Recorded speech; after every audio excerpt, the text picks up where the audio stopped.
Hello friends, welcome to my YouTube channel study with Shilpi. तो आज हम पढ़ने वाले हैं फोटोसिंथेसिस।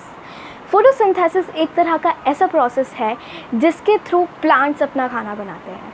तो इसमें क्या क्या चीज़ें रिक्वायर होती है और उन चीज़ों को कहाँ से प्रोवाइड किया जाता है प्लांट्स को, उस चीज़ के बारे में आज मैं आपको इस वीडियो में बताने वाली हूँ।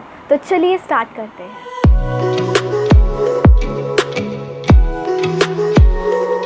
सबसे पहले मैं आपको ये बताना चाहती हूँ कि प्लांट्स फोटोसिंथेसिस करते हैं और अपना खाना खुद बनाते हैं, और जो लिविंग ऑर्गेनिजम्स अपना खाना खुद बनाते हैं उन्हें हम ऑटोट्रॉफ्स भी कहते हैं। अब ऑटोट्रॉफ्स वो लिविंग ऑर्गेनिजम्स होते हैं जो कि अपना खाना खुद बनाते हैं। अब जैसे कि ह्यूमंस या फिर दूसरे एनिमल्स क्या करते हैं, वो प्लांट से खाना लेते हैं या फिर दूसरे एनिमल को मारकर खाते हैं। तो इसका मतलब तो ये हुआ कि वो ऑटोट्रॉफ नहीं है, तो उन्हें भी हम हेटेरोट्रॉफ के नाम से जानते हैं। तो अब आगे बढ़ते हैं। अब फोटोसिंथेसिस में किस किस चीज़ की ज़रूरत होती है। फोटोसिंथेसिस में sunlight, carbon dioxide, chlorophyll and water की ज़रूरत होती है। जब ये सारी चीज़ें प्लांट लीफ को मिल जाती है, उसके बाद वो प्रोड्यूस करता है ऑक्सीजन एंड कार्बोहाइड्रेट। तो ये तो हमें पता चल गया कि कैसे क्या चीज़ें रिक्वायर होती है, और उसके बाद जब ये सारी चीज़ें मिल जाती है तो क्या प्रोड्यूस होता है। लेकिन ये सारी चीज़ें कहाँ पर बनती है और कहाँ से आती है और कौन प्रोवाइड करता है, ये जानना बाकी है। तो सबसे पहले सनलाइट से स्टार्ट करते हैं। सनलाइट हमें ईज़िली सन से मिल जाती है। जो प्लांट्स होते हैं वो सन की लाइट को एब्जॉर्ब करते हैं बाय क्लोरोफिल।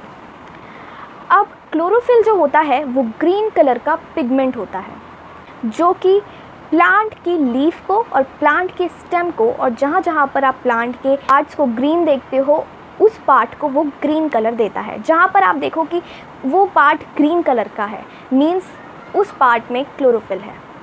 तो ये तो हमें पता चल गया कि क्लोरोफिल एब्जॉर्ब करता है सनलाइट को। लेकिन क्लोरोफिल एब्जॉर्ब करके करता क्या है, वो करता ये है कि वो सनलाइट को एनर्जी में कन्वर्ट कर देता है।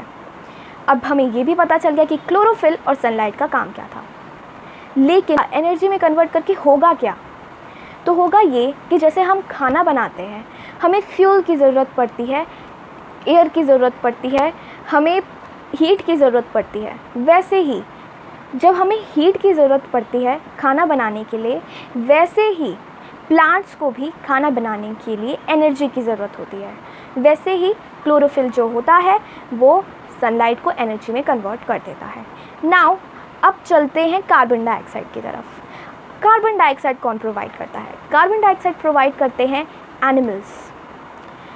एनिमल्स कार्बन डाइऑक्साइड प्रोड्यूस करते हैं और फिर प्लांट्स को वो कार्बन डाइऑक्साइड मिल जाता है।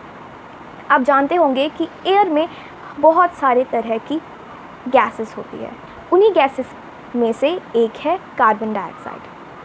अब कार्बन डाइऑक्साइड जो होता है वो अंदर कैसे जाता है लीफ के, तो वो लीफ के अंदर जाता है स्टोमेटा के थ्रू। स्टोमेटा जो होता है वो टाइनी होल होता है जो कि लीफ के अंदर होता है, और वो उससे पास थ्रू होता है और लीफ के अंदर पहुंच जाता है। उसी तरीके से जो ऑक्सीजन होता है, जैसे ही ये सारी चीज़ें लीफ को मिल जाती है और वो फोटोसिंथेसिस प्रोसेस करती है, उसके बाद वो ऑक्सीजन जब प्रोड्यूस करती है, उसी स्टोमेटा से ऑक्सीजन भी पास थ्रू होता है बाहर की एयर में। तो अब हमें ये भी चीज़ समझ आ गई। तो अब आते हैं वाटर की तरफ। तो जो वाटर होता है वो रूट से ट्रांसपोर्ट होता है लीफ तक। लेकिन ये कैसे ट्रांसपोर्ट होता है, क्या होता है इसमें? तो जो हमारी रूट होती है, रूट को अगर आप ध्यान से ऑब्ज़र्व करोगे तो उसमें आप छोटे छोटे हेयर्स देखोगे। मीन्स एक तरफ तो बहुत मोटे मोटे रूट्स होते हैं, लेकिन उसी में छोटे छोटे रूट्स भी होते हैं, मीन्स छोटे छोटे हेयर टाइप रूट्स होते हैं। तो उससे क्या होता है, उसमें वाटर एब्जॉर्ब होता है और उसके बाद ट्रांसपोर्टेशन प्रोसेस करता है। ट्रांसपोर्टेशन प्रोसेस क्या होता है, वाटर को लीफ तक पहुंचाने वाले प्रोसेस को हम ट्रांसपोर्टेशन कहते हैं। इसमें हमारा जो स्टेम होता है वो इसमें हेल्प करता है।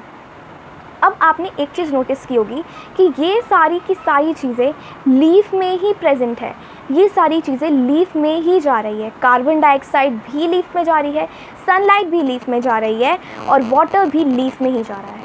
वो इसलिए जा रहा है क्योंकि जो लीफ है वो फूड फैक्ट्री है, वहीं पर फोटोसिंथेसिस प्रोसेस होता है। सो आई होप आपको फोटोसिंथेसिस का प्रोसेस अच्छे से समझ आ गया होगा। So thanks for watching.